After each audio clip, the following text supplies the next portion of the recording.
बिस्मिल्लाहिर्रहमानिर्रहीम। अस्सलाम वालेकुम। अल्लाह ने जो सलाहियतों में से एक बड़ी ज़बरदस्त सलाहियत दी है वो है फोकस, तवज्जो को मरकूज़ करना, मतलब अपने काम पर ध्यान देना। ठीक है, फोकस ये बहुत बड़ी अल्लाह ने सलाहियत दी है।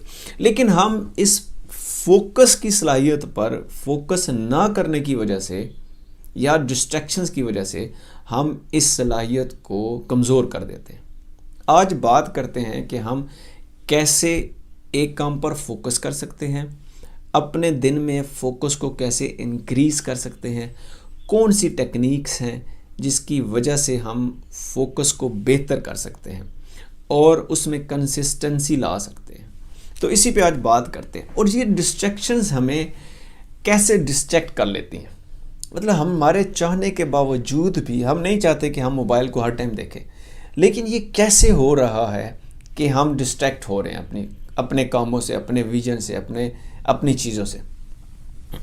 तो इसके बारे में आज बात करते हैं।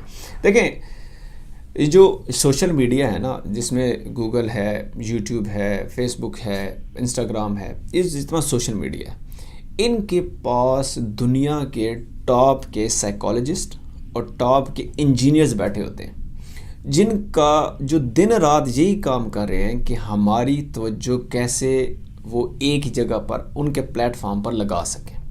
ठीक है, तो अगर तो आप ये समझते हैं कि हम विल पावर से इनके साथ जीत सकते हैं, तो ये बिल्कुल ही गलत है। क्यों? विल पावर एक सलाहियत है जो साइकोलॉजी की टर्म में आती है, और इनके पास जैसे मैंने कहा कि टॉप के साइकोलॉजिस्ट बैठे होते हैं। उनको पता होता है कि लोग कैसे सोच रहे हैं, लोग कैसे समझते हैं, लोगों की सोच के ज़रिए से कैसे हम उनको अनकॉन्शियसली अट्रैक्ट कर सकते हैं। ठीक, तो ये उनको ट्रिक्स हमसे ज़्यादा बेहतर पता होती है। तो हम सिर्फ विल पावर से तो इनके साथ नहीं जीत सकते। अच्छा, फिर कौन सी टेक्निक्स हैं कि जिनसे हम फोकस कर सकते हैं, और क्या फोकस प्रॉब्लम है या क्या ये जो टेक्नोलॉजी है ये प्रॉब्लम है, इसको भी समझते हैं।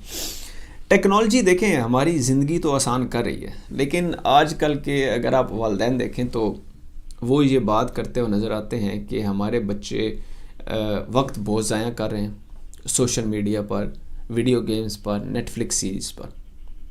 लेकिन ऑन द अदर साइड, दूसरी साइड पर देखें तो यही टेक्नोलॉजी हमें बहुत फ़ायदा भी देती है, हमारी ज़िंदगी भी आसान करती है। जो सौदा हमें लाना पड़ता था, आप आज फ़ोन पर ला सकते हैं, आपके घर पहुंचा दिया जाता है। तो इसका फ़ायदा तो है। तो इसका मतलब ये है कि अगर फ़ायदे गिनाऊँ तो बहुत ज़्यादा है, लेकिन टेक्नोलॉजी का हमेशा फ़ायदा ही होता है। लेकिन मसला कहाँ पर होता है? मसला ये होता है, मसला हमारे अंदर होता है। हम जब इसी टेक्नोलॉजी को, उन चीज़ों को समझ नहीं पाते जो साइकोलॉजिकली या जो सोशल मीडिया के टॉप लोगों ने हमारे लिए बनाई होती हैं, जब हम इनको समझ नहीं पाते ना, तो फिर हम इसी में ही लगे रहते हैं। तो आज बात इसी पर ही करनी है कि कौन सी टेक्निक्स हैं जिसको हम अप्लाई करके ये चीज़ें अपने फोकस को बेहतर कर सकते हैं।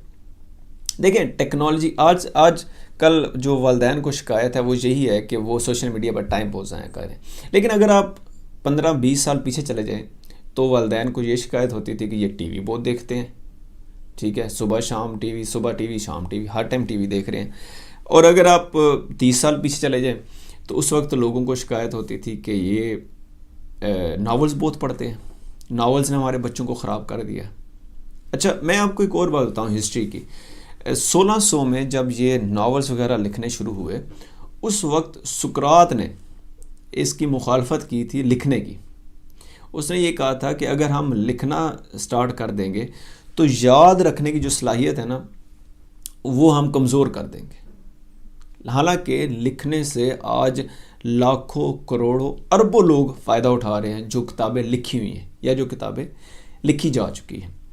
तो इन चीज़ों का फ़ायदा तो ज़रूर होता है, लेकिन मसला हमारे अंदर ये होता है कि हम डिस्ट्रैक्ट हो जाते हैं, हम अपनी लाइन से कहीं और चले जाते हैं, जिसकी वजह से हमारी जो प्रोडक्टिविटी है लाइफ में, जो हमारी ग्रोथ है वो रुक जाती है।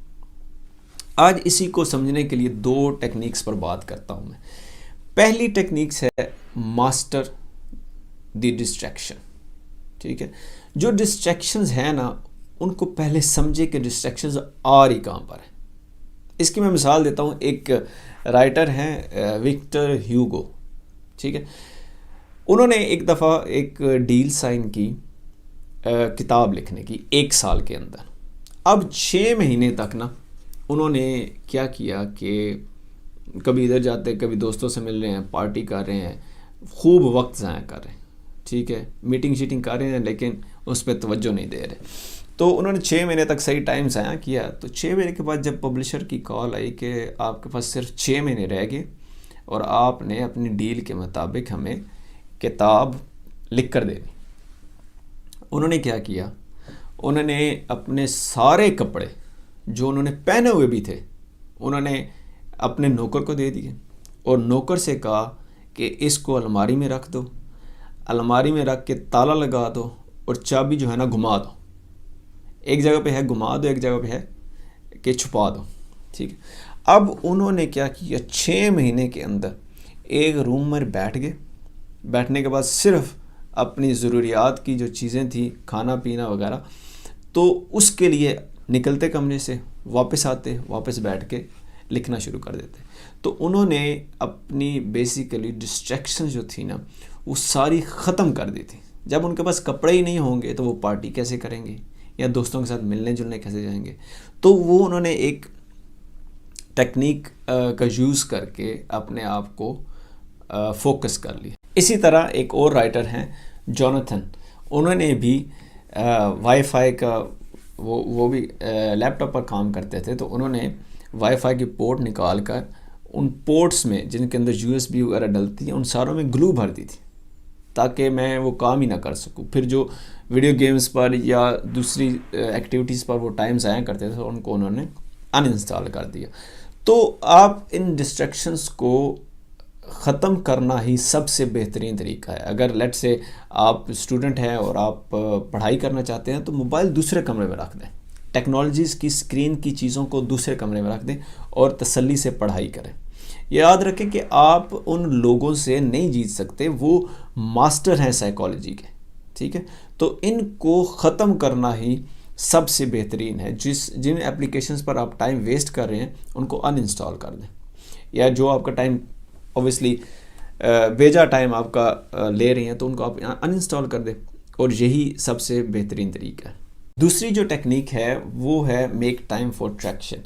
ये टेक्निक क्या कहती है कि आप असल मिस्टेक लोग ये करते हैं कि वो लेट से वो ये इरादा कर भी लेते हैं कि आज से मैंने इस प्लेटफॉर्म को नहीं यूज़ करना और मैंने अपना टाइम वेस्ट नहीं करना, तो उसके बजाय क्या करना है वो भी डिसाइड ही नहीं कर पाते।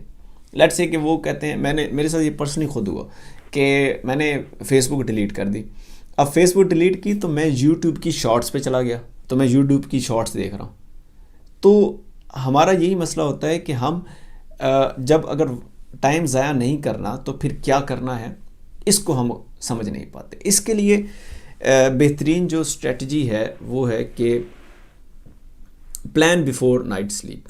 ठीक है, कि आप प्लान करें सोने से पहले, और 3 चीज़ें प्लान करें। याद रखें कोई 10 चीज़ें प्लान नहीं करनी चाहिए बंदे को, या 100 चीज़ें प्लान एक दिन में नहीं करनी चाहिए, वो उल्टा हो जाता है। अब आप अपने जहन पे बर्डन ज़्यादा ले रहे होते हैं और काम ज़्यादा होते हैं, लेकिन हम कर ही नहीं पाते क्योंकि ओवरवेल्म हो जाते हैं। ये भी करना है, ये भी करना है, ये भी करना है, ये भी करना है, और एट द एंड कुछ भी नहीं होता, और या बहुत कम होता है। तो इसके लिए बेहतरीन स्ट्रेटजी ये है कि आप सोने से पहले 3 गोल्स सिलेक्ट करें, 3 काम सिलेक्ट करें, और वो 3 बहुत इम्पोर्टेंट काम होने चाहिए जिसमें आपको लॉन्ग टर्म का जो टॉप प्रायोरिटी है, जो प्राइमरी गोल है, वो आपका लॉन्ग टर्म का फ़ायदा होना चाहिए।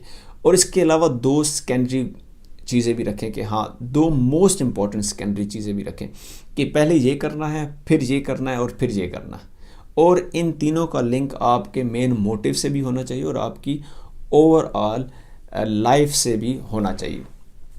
तो आप जब ये 3 काम कर लेंगे तो इसमें आप बल्कि एक रिवॉर्ड का भी आप फार्मूला ऐड कर सकते हैं कि अगर ये 3 काम हो गए और लेट्स से इसके बाद भी आपके पास टाइम बच गया तो आपने क्या करना है।